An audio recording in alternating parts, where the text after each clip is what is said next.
Hello, everyone. This is Faheem Jackson, and it's episode 148 of my podcast show, In the Know.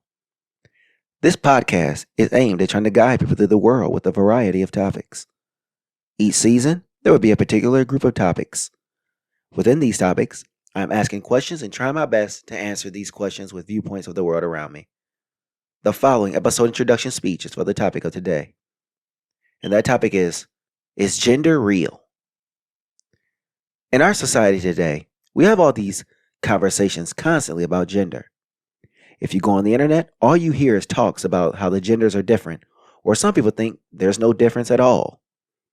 Today, I want to go into the area of gender being something that is real, or did we just make it up?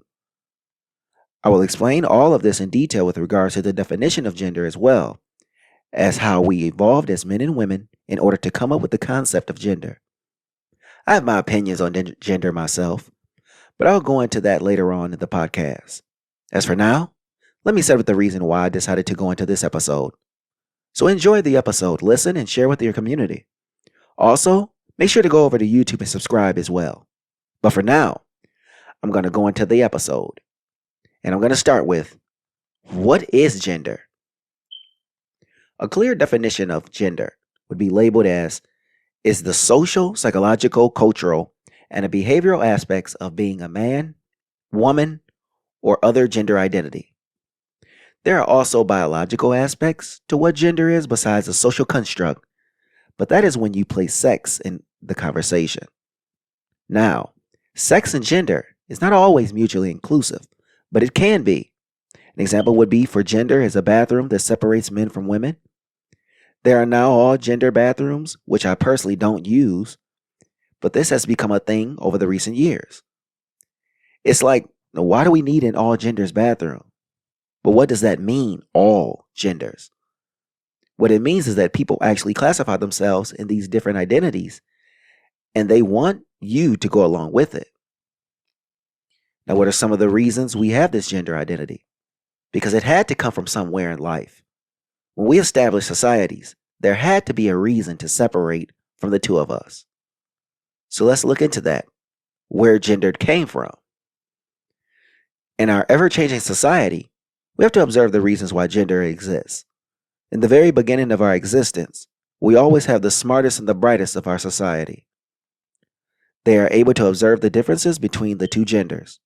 And from there, we place everyone in their respective positions based on those interactions. So it was almost a symbiotic relationship, but it took place all around the world with no contact from other parts of the world. Which is interesting that we all built civilizations with no interactions, which means that our gender roles and identities were how they were supposed to be. Meaning, women were the ones that nurtured, so we made them stay at home. This would be the life of royalty in societies that were built all the way up. And the indigenous groups living in the rainforest had these same beliefs.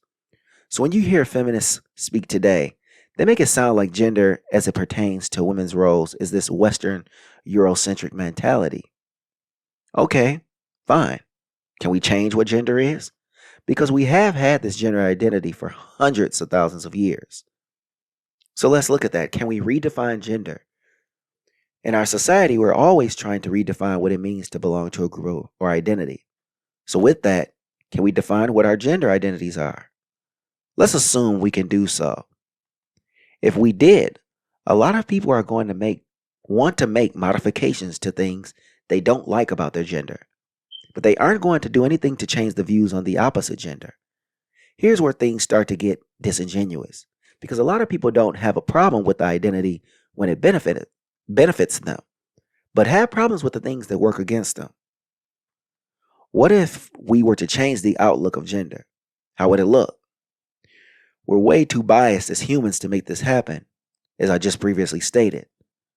But that could take place if humans are still going through ongoing changes. I think that could be possible as long as we're still evolving. So let's ask that question, is gender still evolving? If you observe people in society, from mental and physical, we are evolving. The human head is even getting bigger than it was centuries past, which is clear that we are going through changes. What about gender?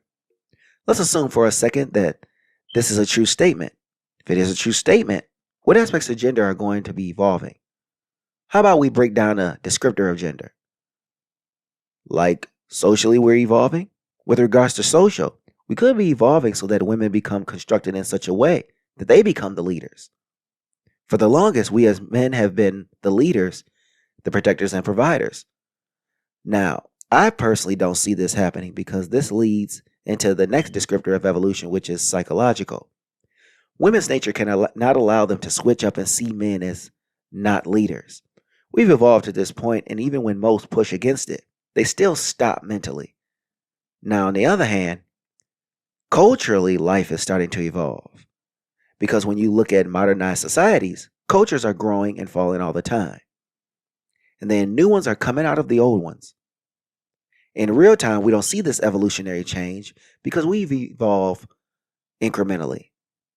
So with everything that has been stated by myself, is gender real? So let's go into is gender real? As it pertains to gender being a real or man-made thing, how do we go about tackling that? Because gender is very much so a social construct, but the reason why we have these constructs is by the way of our natural gender identities.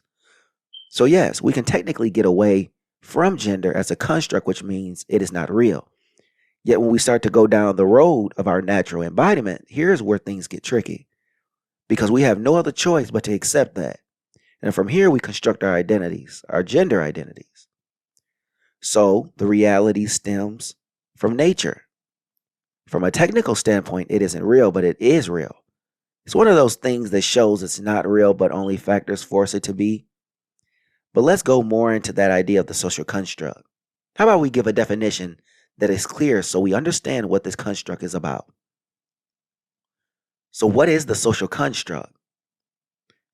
From a social construct standpoint, gender is on the basis of placing people in society based on their gender skills sets. What does that mean? It means observing that men and women are great at what they are great at and basing the norms of our society from here. If we want things to change as far as gender identity, then we need to change our behavior. Can we change things? I don't see that happening because we have evolved to what we have become today. It means even changing our DNA, which would take a very long time to accomplish. Now, that doesn't mean it is impossible for gender identity to change by changing our evolved existence. It's something we will not see in our lifetimes. Another reason I would think it's also difficult is because the world has so much of an impact on each other. We would almost need the world to stay one way for an extreme period of time.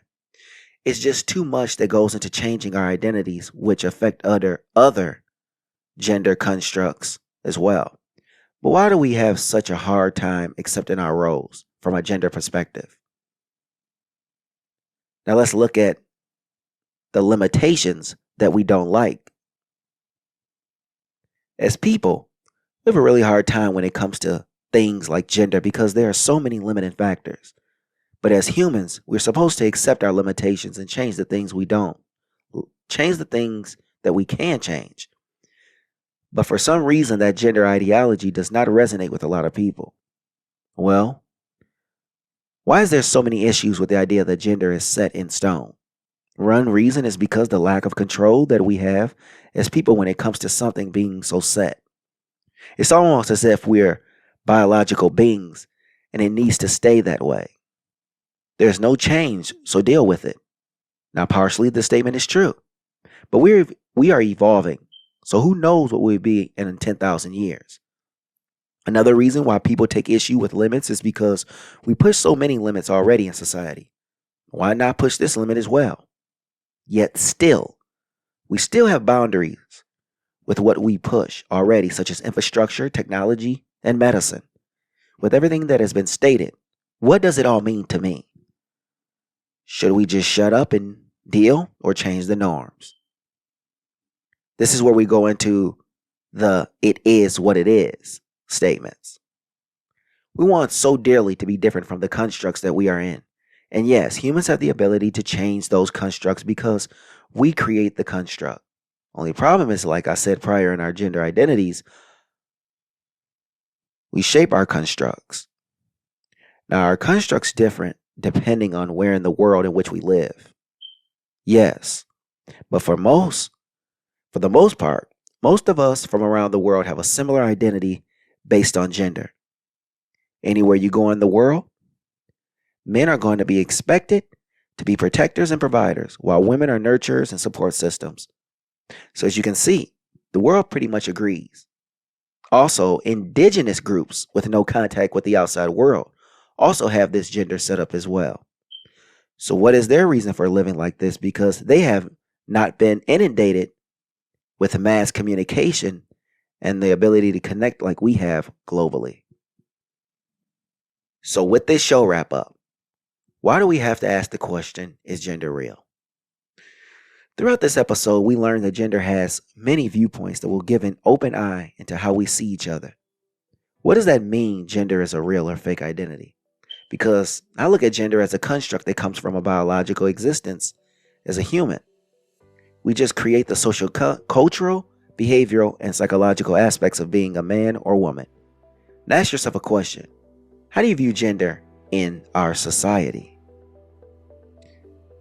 Thank you for listening to In the Know. I'll be bringing you another episode of the podcast regarding gender. And that question is, should we allow children to define their gender and sexuality?